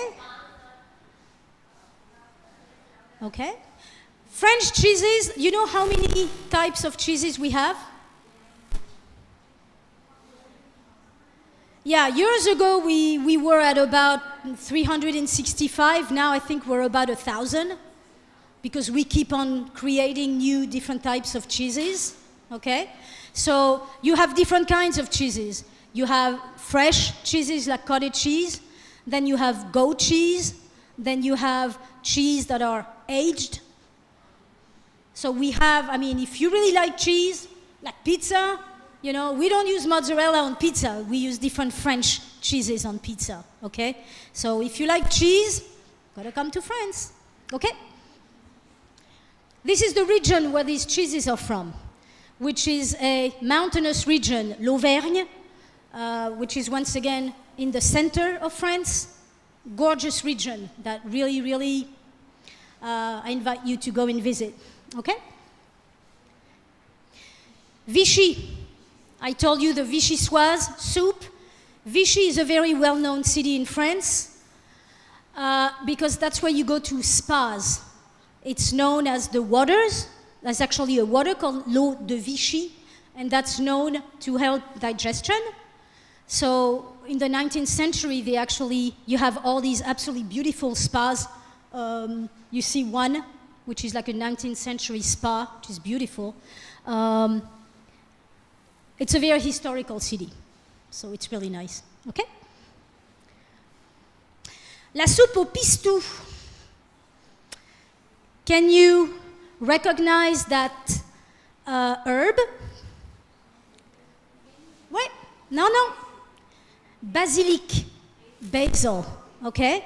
So we have, this is also in Italy, pesto. I don't know if you've had that with pasta. We have a version of you basically take basil and you crush it, you mix it with pine nuts. And it gives you that paste, and you add cheese in it. And that gives you, and you actually can make that specialty, which is la soupe au pistou, qui est vraiment très très bonne with beans, with white beans. Mm-hmm.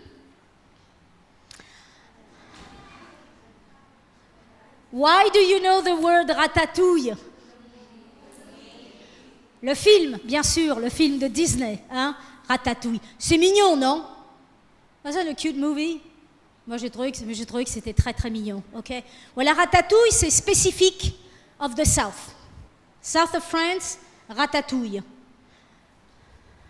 I know it's not easy to figure out, but do you have any idea what kind of vegetables we use for this? Alors, tomate, oui. Zucchini. Eggplant, absolument. Aubergine. Zucchini, courgette. Onions. Oignon. How do you say garlic? Ail. Ail, A-I-L, ail. Huh? Capsicum. Alors, what do you call, is that peppers? Would you call capsicum? Like green peppers? Okay, exact. Oh, you say capsicum for green peppers. Okay, green peppers, red peppers, orange peppers.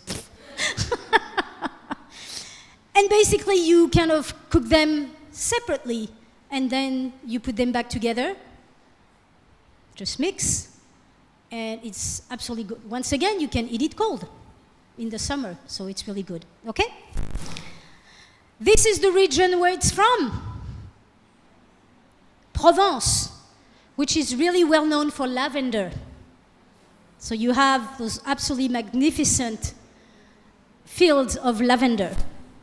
So that's, once again, a very beautiful region, la Provence, encore une fois. Mm-hmm. La choucroute. Now we're going near Spain again. Oh, near Spain, I'm sorry, near Germany again. Choucroute, cabbage, potatoes, and a lot of different meats. I know it's not a vegetarian's delight, but it's one of the really, really well-known French specialties. Okay? Okay? This is the region, Alsace, which is very similar to Germany. The landscape, the houses, the architecture. C'est une région vraiment très importante qui a changé 5 fois de nationalité. Over the years, over the history, there were always conflicts between Germany and France, and that region was occupied 5 times. Went back to France, back to Germany, back to France, back to Germany, back to France, back to Germany, which means the people in Alsace actually they speak a dialect. Actually, that's a mix of French and German, kind of German, and they eat almost like Germans. So that's kind of an interesting region. Okay? Les fruits de mer, seafood, et les crustacés, crustaceans. Est-ce que vous mangez des crevettes? What's crevette? Shrimp, prawns, crab, c'est pareil. Okay. Les huîtres, oysters. Oui, lobster, le homard. Encore une fois, as you saw on the map, half of France is coastal. So you're going to have a lot of, people preparing seafood and crustaceans. So that's really one of the great specialties as well. Okay? What's that? Cheese, but it has a specific name, which is emblematic of French cheese. Le fromage, but it has a specific name. Come on, you can do it. It starts with a C. Le. Cheddar. No, cheddar is anglais. No, cheddar is British. No. Okay, C-A-M. Camembert. Oui, le camembert. Camembert, as the Americans would say. Okay. Camembert is from Normandy. Okay, it's from the northwest of France, and there's a lot of, milk, a lot of production, and that's I would say the most traditional French cheese is Camembert. We have a lot of specialties with that. So you can have a Camembert that doesn't have too much taste. Then, as we say, you can age that Camembert, and then it becomes really smelly. And that becomes a challenge there to eat it. But you have you have different stages of, as we say, affinage, which is like the aging process. Okay? This is the region. This is Normandy. Okay? Would you happen to know why that region is very famous in French history? 20th century. I'm talking 20th century. I'm going to help you even more. If I say 1944, what happened in Europe? What happened in Europe between 1939 and 1945? Okay, Second World War. Something major happened in 1944. Exactly June 18th, 1944. It's what we call D-Day in English, which is when the Allied forces against the Nazi occupation happened, which means thousands of soldiers from all the Allied forces, and by the way, there were Indian soldiers as well who were part of this as part of the British forces. You had Australians, you had French, Americans, mostly Canadians, Australians, etc. And they all landed on the different beaches of Normandy. So if you go there, there are a lot of museums, a lot of cemeteries, unfortunately. So that's really a region historically that's very, very famous, I would say, in the West, but as I said, they were I mean, as well for World War I and World War II, there were Indian soldiers involved in those wars. Okay? So a lot of specialties with le camembert. Le camembert au four. You buy le camembert, you buy your round bread, you make a hole, you put your camembert, and you put that in the oven. Americans love that. The French, not really. This is kind of sacrilege. It's like, what are you doing to my camembert? You know, you're like burning my camembert. So the French don't really like this. Okay, next. Okay, now we're getting into sweet stuff. Vous aimez beaucoup les sucreries, non? You really like cakes and sweets, no? Here. Quel est votre dessert favori? What's your favorite dessert? Quel est votre dessert favori, mademoiselle?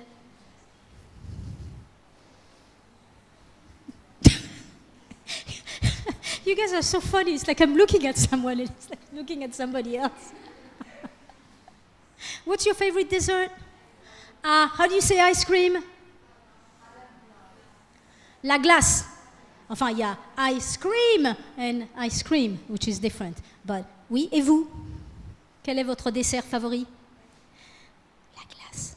La glace. Okay. Quel est votre dessert favori? What's your favorite dessert?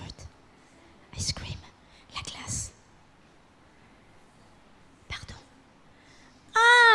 Salade de fruits. OK. Avec quel fruit? With what fruit? What do you put in your fruit salad? Grapes. How do you say grapes? Raisin. Okay. Well, that's a tough one. Banane. Pomegranate. Zut, je sais plus comment on dit pomegranate déjà. Pomegranate. Grenade, merci, grenade. Merci beaucoup, professeur. That's it. Ah bon, donc c'est une petite salade de fruits. OK. Mademoiselle. Gulab jamun? Ah, j'adore. J'adore. Moi, c'est mon dessert favori avec le sirop. Hein? C'est très bon.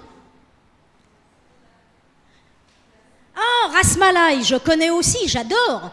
Donc, c'est mes deux desserts favoris. Pastries, mais c'est vague. Any kind of pastry? Chocolat, peut-être? Au chocolat? OK, mademoiselle? Non.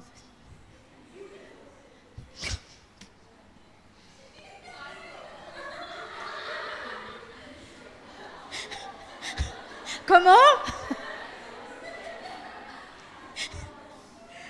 Qu'est-ce qu'elle a dit? C'est un dessert? Comment ça s'appelle? Why is it funny? Is that so? OK. OK. Bon, et on est censé rigoler quand on mange le... Non, je rigole, OK. D'accord, je connais pas, ça je connais pas du tout. OK, mademoiselle? Jilébi, oui, ça aussi je connais. Jilébi, je connais. Ah, donc c'est autre chose encore. C'est pas rasmalai, mais c'est un ras something else. OK?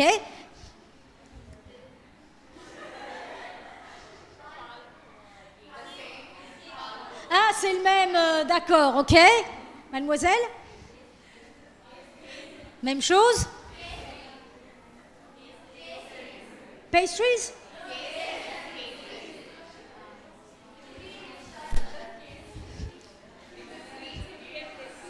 It's a sweet peach? Oh, sweet dish. Okay. That was like sweet peach. Anyway, okay. Bien, on continue. Donc, pardon, les pâtes de fruits, ça c'est vraiment une spécialité française. It's basically sugar and the juice of the fruit. And you just cook them together, and then you basically put them in different molds. And it gives you, you know, these, as I say, c'est très sucré, très bon, mais très, très, très sucré. OK? Oh, Tiens, then we go back to le camembert. Oh well. Next, that's fine. Next. Then we have more specialties with camembert. Okay. Next. Ah. And no one mentioned that when I said, French pastry. No one mentioned les crêpes. Where did you eat, if you said there are no French restaurants, where do you eat crêpes? You make them? At home? Oh, so you make crêpes at home? No? Where did you eat crêpes? Pardon? C'est vrai? You make crêpes? Which is kind of... you actually have a lot of specialties in India that kind of look like crepes. Ouais, exactement. L'autre fois, j'ai mangé là que ghee dosa. Ah, ça ressemble un peu à une crêpe, hein? Ok, très bien. Do you know the origin of crêpe? There's a holiday, a religious holiday, Christian holiday, that's called la Chandeleur. Chandeleur. And you're going to see I have the explanation for it. Next. Okay. La Chandeleur, which is Candlemas en anglais. Okay? La Chandeleur est une fête chrétienne qui célèbre la présentation au temple de l'enfant Jésus par la Vierge Marie. D'accord?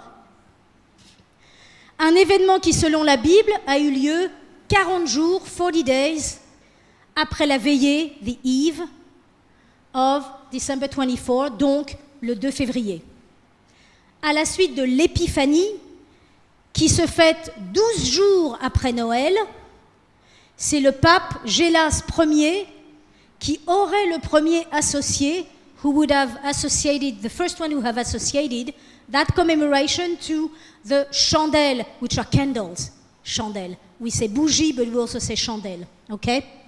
Il aurait en effet organisé des processions lors de cette messe spéciale. So he organized like processions with torches, and he would have given to the pilgrims crêpes. So that's why we have this association of crêpes with chandelle, candles, and chandeleur, which is the name of that holiday. Okay? Next. That's it.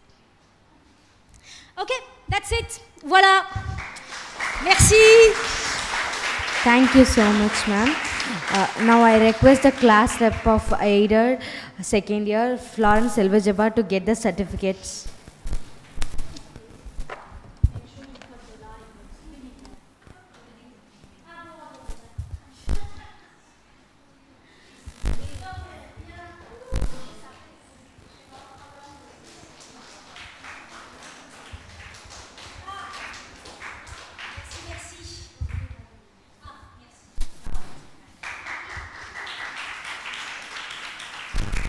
Now I request Jishma from the SF to receive the certificates.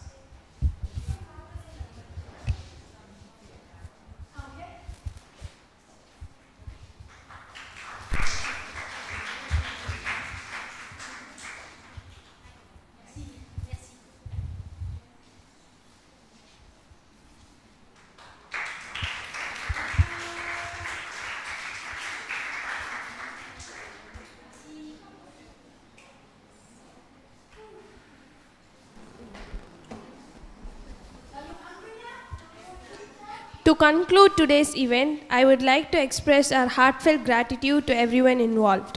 I now invite Ms. Sabari Samyukta to deliver the vote of thanks. As we come to the end of the session, I would like to take this moment to extend my heartfelt gratitude. Firstly, my sincere thanks to Dr. Shanto Michelle Sangeeta for her leadership and introducing our esteemed chief guest today. Your support has been instrumental in making this event a success. I would also like to thank Ms. Valentina Powers and Ms. Kavita for organizing this workshop and ensuring everything runs smoothly. A special thank to you, Ms. Kurtwa for conducting such an engaging and insightful workshop. Your session on French slang provided us with a deeper understanding of the informal aspects of the language, while your session on regional cuisine introduced us to the rich diversity of French culinary traditions. We truly appreciate the knowledge and passion you brought us today.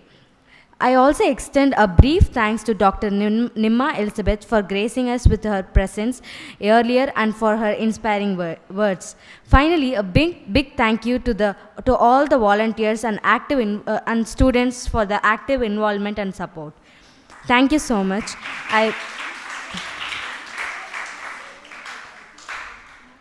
I also called some people to give feedback. Kritika, can you please give feedback?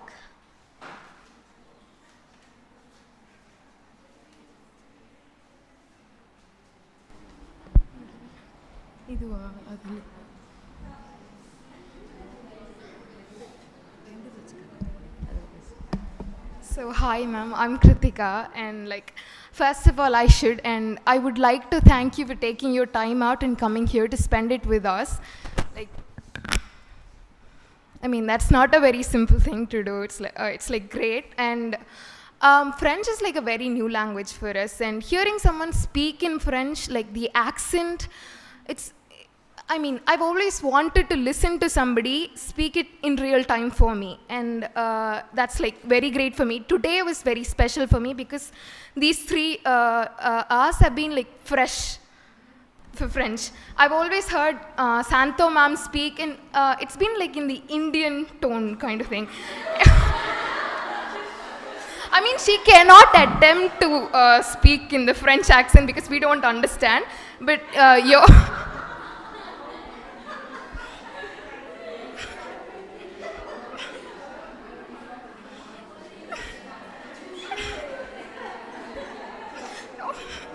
So yeah, your French accent is very good, and the cuisine part was especially very, very refreshing.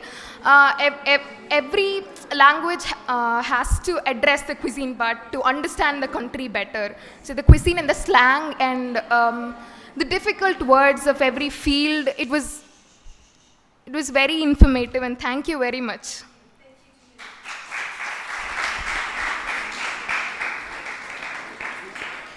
Can anyone else come and talk about the session?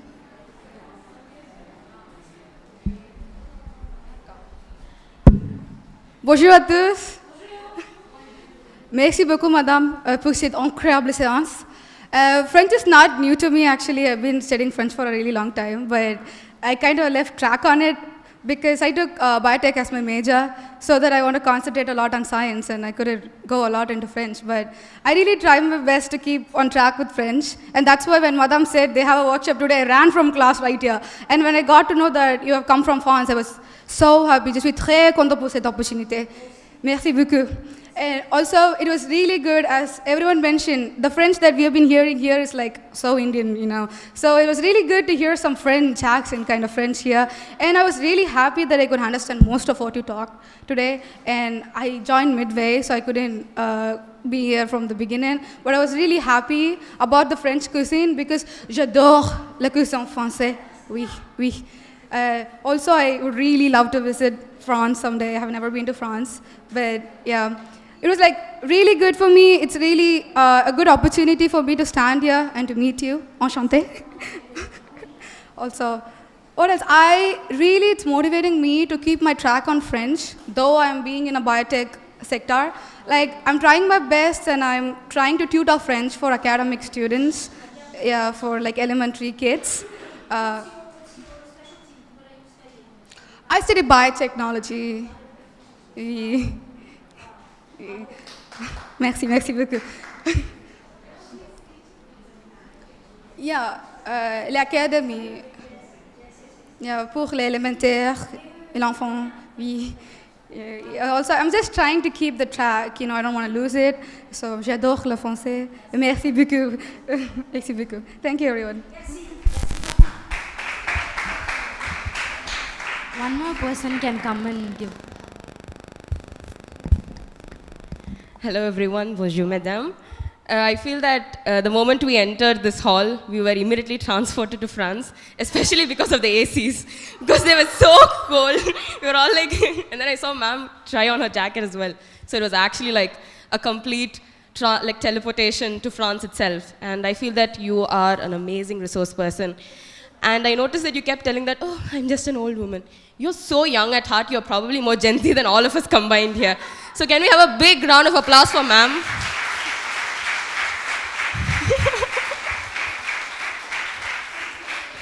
And I feel that you have really achieved your motive of trying to, send us to France or trying to motivate us to visit France at least once, even if it's not completely for work, at least for, traveling, tourism, honeymoon. That's what. So I feel that you have done your part and it's now our time to, follow and carry what you said to us. Thank you to all the professors who made this happen. And thank you for coming and spending your time with us. Thank you.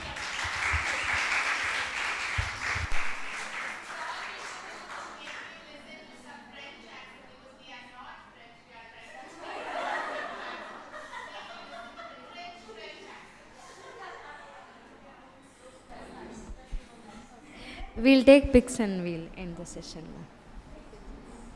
From the teachers and from the club members and volunteers, the first year volunteers, I want you all to come front and take a pic with ma'am. And everyone, with everyone, please everyone arrange yourselves.